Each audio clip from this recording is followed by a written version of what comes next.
jeune fan lectrice, autrice et éditrice de romance. Et cet été, je t'invite à écrire ta romance. Je vais me servir de mon cahier d'exercice du pitch à la romance comme ligne conductrice. C'est un cahier d'exercice disponible sur Amazon avec des exercices d'écriture, des listes, du brainstorming, etc.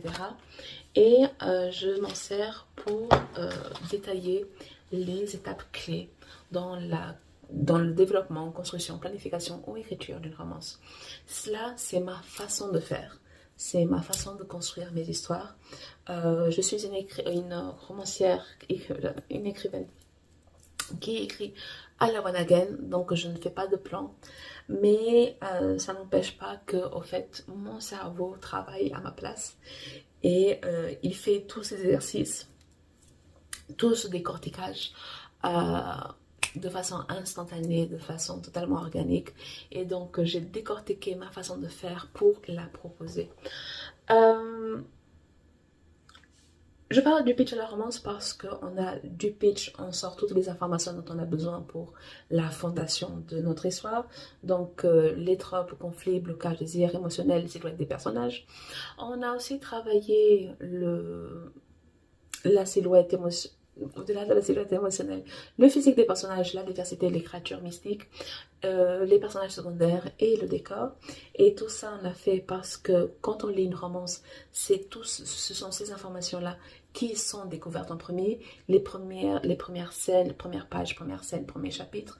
On découvre les protagonistes dans leur environnement, dans leur décor, avec des proches, avec un entourage. Donc c'est pour ça que je fais dans cet ordre-là.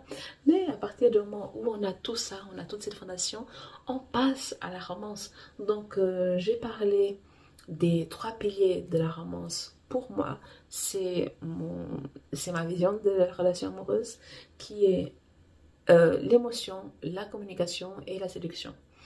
J'ai également parlé de la responsabilité de l'autrice de romance parce que c'est bien beau avoir tout ça, mais il y a encore énormément de comportements dangereux, problématiques, toxiques, malsains, etc.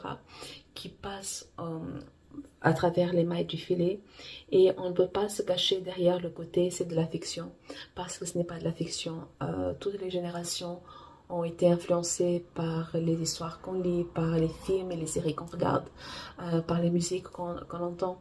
Donc on voit, et ce qu'on voit et ce qui nous interpelle, eh ben, on va les appliquer dans la vraie vie. Et ça peut être très dangereux dans l'absence de consentement, dans les comportements manipulateurs, dans les comportements abusifs, dans ce côté où l'homme prend. Et voilà, et le truc, c'est que ça dépasse aujourd'hui la fiction, parce qu'on adore les bad boys, on adore, vous savez, parce qu'il y a les gourous sur les réseaux sociaux avec des audiences adolescentes influençables qui écoutent ces histoires, qui écoutent ça et se disent ouais, c'est ça qu'on veut. Hein? Et ce sont les futurs hommes de demain et les gens, tous ont appris. Hein? Donc il faut plus de fiction responsable, pas juste la romance, les genres, tous les genres sont tous les genres sont font partie du problème. Mais comme je suis une lectrice, autrice et éditrice de romance, on va parler de romance, n'est-ce pas? Et donc on a vu tout ça. Et maintenant qu'on a vu le rapprochement, on va parler d'éloignement. Parce que en fait, il y a un classique en romance, c'est la rupture du troisième acte. Ça veut dire que si vous lisez sur une liseuse, vous allez voir qu'à partir autour de 80% à 10% près, du genre entre 70 et 90, ben, il va y avoir une situation qui va faire que vos personnages vont se séparer. Et on va dire, oh punaise, on a marre On a marre de ces ruptures du troisième acte que parfois elles arrivent de nulle part, mais on a besoin de trouver une façon de faire. Donc c'est vraiment capillotracté, c'est vraiment sorti de nulle part, ça n'a aucune cohérence, c'est totalement illogique, etc. Donc, mais sachez qu'on n'est pas obligé d'avoir une rupture du troisième acte, même quand on travaille l'éloignement. Et un truc, c'est que avant que je m'intéresse à toute cette affaire de structure, de structure, de pourcentage, etc. Quand j'ai commencé à regarder de plus près mes propres histoires, eh ben, il y en a quelques-unes de publiées où j'ai une rupture de troisième acte pile à 80%. Je ne planifie pas, genre tous les romans que j'ai publiés, ils n'ont pas été planifiés. Il n'y a aucun...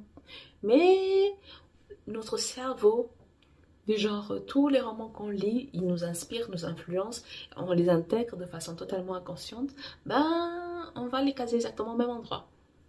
Voilà. Et le truc, c'est que, oui, c'est un classique, mais non, ce n'est pas obligatoire. Et travailler un éloignement, ça peut faire un choc pour les personnages, ça peut entraîner vers la rupture, mais comme ça peut renforcer les liens, du genre travailler l'éloignement entre les protagonistes dans une relation amoureuse, ça ne veut pas dire qu'il y aura une rupture dans un troisième acte, de troisième acte. J'ai parfois, il y a des, comme je disais, il y a des ruptures qui sortent de nulle part. Et je lisais une romance, c'était il y a des années, je ne vais pas donner le titre. J'ai donné le titre en newsletter, mais là je ne vais pas donner le titre parce que ce serait un spoil. C'était une romance que j'ai beaucoup aimée. Malgré les défauts, j'ai adoré la romance, je l'ai gardée dans ma liseuse alors que je ne lis pas, alors que je supprime tout ce que je lis. Et donc on arrive à ce moment-là où il y a cette tension et on sait, ah, il va y avoir la rupture. La rupture arrive, du genre c'est trop pratique, du genre la dispute, etc. Comme c'est, du genre c'est tellement bien placé, etc. Et donc le héros dit, ouais, j'ai besoin de réfléchir, donc je t'appelle. Et l'héroïne fait, ok, mais si tu appelles, ce n'est pas dit que je réponde. Mais bye. Et lui, il est du genre, ouais, de quoi tu causes? Et il est comme ça, non, mais tu peux aller, du genre, t'as raison, t'as besoin de respirer, etc. Mais vas-y. Du genre, mais je vais t'appeler. Oui, oui, oui, appelle. Et elle fait, mais tu vas pas répondre. Nope.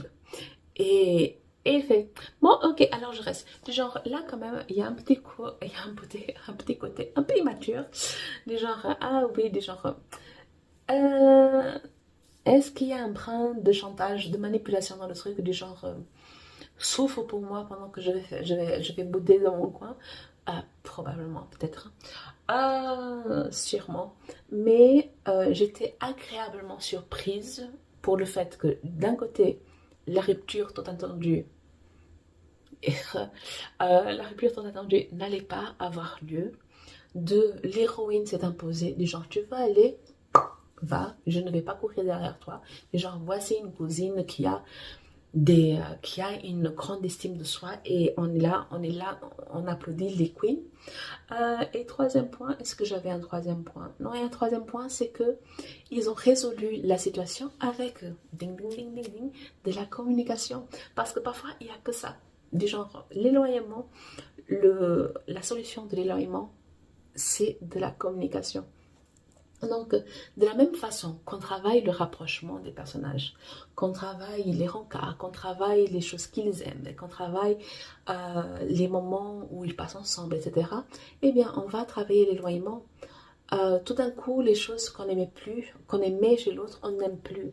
Tout d'un coup, alors qu'on parlait, on était toujours en train de discuter, de blaguer, etc., c'est le silence. Alors qu'on était tout le temps en train de se toucher, de danser, en train de se caresser, en train de se frôler, on ne se touche plus, du genre, alors que c'était chaleureux, maintenant c'est froid. Du genre, travailler l'éloignement, c'est que on est en train de montrer que le conflit est en train de gagner, que le personnage est en train de perdre contre ses propres démons, qu'il a des hésitations, qu'il a des doutes, etc. Ou alors que la pression extérieure est de plus en plus forte et que peut-être il est temps d'arrêter les frais.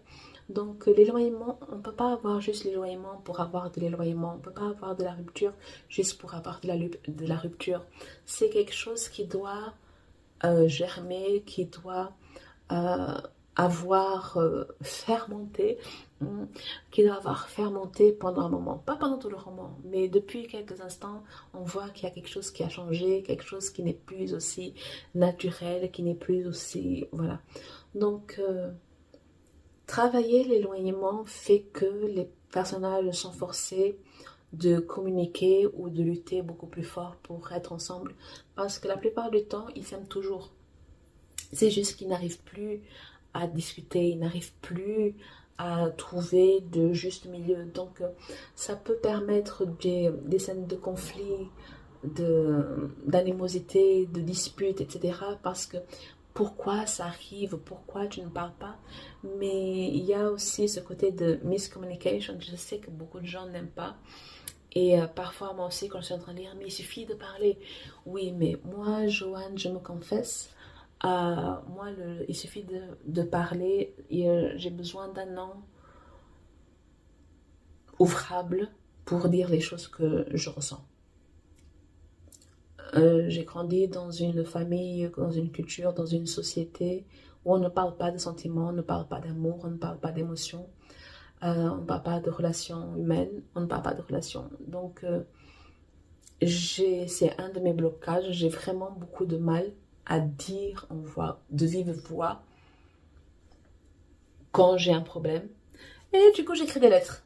C'est plus facile de l'écrire. Comme ça, je dis tout ce que j'ai à dire. Et tiens, vas-y, lis.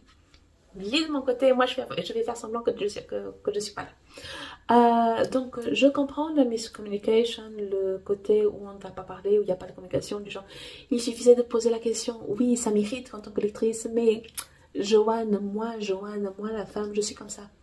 Donc, ça m'irrite parce que c'est moi. Ça m'irrite parce que je suis comme ça. Ça m'irrite parce que je n'aurais pas dû être comme ça, mais voilà, c'est comme ça. Il faut que je voie une psy. Et du coup, l'éloignement montre le danger de la relation. Mais on n'est pas obligé. Genre, l'éloignement est un exercice, mais on n'est pas besoin dans une romance d'avoir de l'éloignement, de la rupture. Pas du tout. Des genres, par exemple, dans un slow burn, vos personnages ont pris tellement de temps à être ensemble. Ils ont duré mais tellement de pages pour être ensemble. Des genres, vous allez encore ajouter une rupture? Vous voulez tuer le peuple, quoi? Des genres, vous n'avez pas besoin de ça. Non. Genre, les conflits peuvent être externes, on peut les résoudre on peut résoudre en parlant, en discutant, etc. Mais la rupture n'est pas la résolution, entre guillemets, à tout... n'est pas la réponse. Pas la résolution, n'est pas la réponse à tous les rebondissements. On veut un rebondissement, on n'a pas besoin de la rupture. C'est plus surprenant quand tu n'en as pas. Mais voilà, des genres, quand vous travaillez un éloignement, tout ce que vous avez fait pour le rapprochement, vous faites l'inverse. Tout ce qui était drôle, ça a perdu son humour. Tout ce qui était chaleureux, c'est devenu froid. Tout ce qui était empli de joie, d'activité, etc., c'est devenu vide. Tout ce qui était contact, toucher, caresse, affection physique, etc., c'est devenu on ne se touche pas, on esquive. Des genres, quand l'autre veut nous toucher, enfin, ah non, pas ce soir. Des genres, on ne veut pas d'air. Des genres, il y a ce côté de dégoût. Avant, quand on parlait beaucoup, on ne parle plus, c'est le silence, c'est les monosyllabes. Ouais, non, pourquoi, ok, bye. Des genres, quand avant on répondait avec enthousiasme et quand on débarque avec des monosyllabes, on voit tout de suite qu'il y a un problème. Voyez? Donc, tout ce qu'on a pour le rapprochement, si vous voulez inclure de l'éloignement, qu'il y ait ou pas de la rupture, eh bien, faites exactement l'inverse pour qu'on puisse voir un avant et un après. Parce que l'éloignement, c'est juste l'inverse de rapprochement, n'est-ce pas? Je suis trop intelligente. Mais voilà. Et donc, pour les ruptures, vous n'avez pas besoin d'avoir des ruptures qui claquent les portes, etc. Ça peut, vous pouvez, dépendant de la situation, du contexte, de vos personnages, de leur personnalité, vous pouvez avoir des ruptures, on va claquer la porte. Vous pouvez avoir des ruptures où la personne disparaît juste. Vous pouvez avoir des ruptures où la conversation est très civilisée. Et parce qu'elle est très civilisée, elle va faire mal. Pas ça veut dire parce que on est en train de protéger, de sauver les meubles, les gens, on va être civilisé, on va se séparer, mais l'autre en train de se dire, je ne suis pas assez pour qu'on lutte pour moi. Donc, la façon dont la rupture se passe, ça peut être un nouveau déclic, peut-être une impulsion pour un renouveau ou pour on va essayer encore une fois. Du genre dans le trope, un de mes tropes préférés qui est le mariage au bord de la rupture. Et c'est là où la romance est une reconstruction d'une histoire, d'une relation amoureuse parce que les personnages s'aiment mais ils se sont perdus de vue et ils n'arrivent plus à communiquer. Donc la rupture est très très proche et parfois comme l'indifférence s'est installée, et ce n'est pas une indifférence volontaire, c'est juste que c'est arrivé comme ça alors qu'ils s'aiment encore. Donc l'indifférence est installée et du coup, on s'en va tout juste. Les gens, on s'en va et là, ça va, on ouvre les yeux des gens, ah ouais, des gens, ça allait vraiment mal. Ah bah oui, cousin, ça faisait mal, ça allait mal depuis un moment, quoi. Mais c'est le fait qu'il y a la rupture qui ouvre les yeux. Donc ça peut être un mauvais signe, ça peut être négatif, comme ça peut être le rebondissement vers le positif. Donc vous faites ce que vous voulez. Quand vous travaillez l'éloignement, et encore une fois, l'éloignement est juste l'inverse du rapprochement. C'est le anti-romance de la force.